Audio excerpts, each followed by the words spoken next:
Courtney Freeman. I'm your host for Conscious Cannabiz. This is our podcast where we are highlighting thought leaders and talking about conscious business practices in the cannabis industry. Here with Bibiana Rojas of Canopy.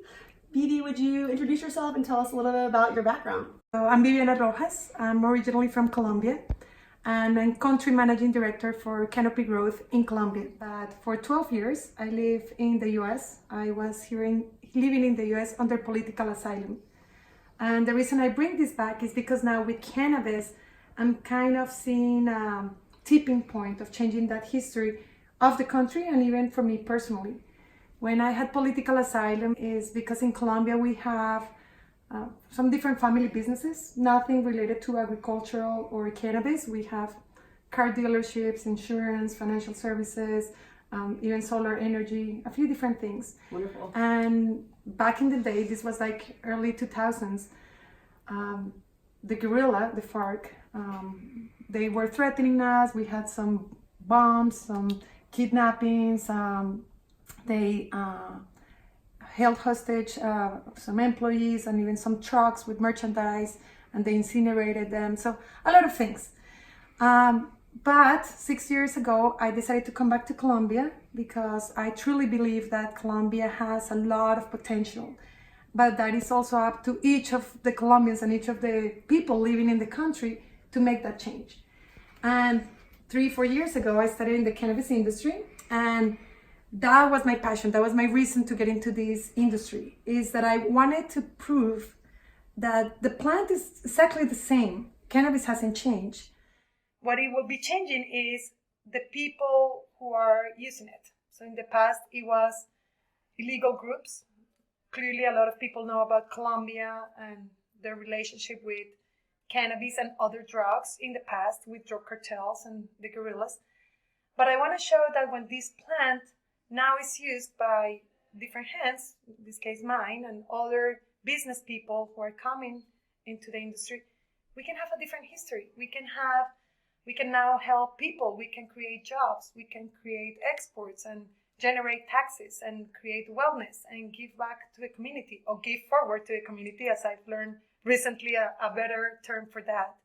So that is kind of how I came into the industry, what we're trying to do, and what we're so excited about the future in Colombia. And we can talk a little bit about how we met. Bibiana and I met a few years back, both of us working on the medicinal side of cannabis. And Colombian Cannabis was her family's company name. Since then, she's gone on to work with Canopy. And would you like to talk a little bit about that and your relationship with Canopy?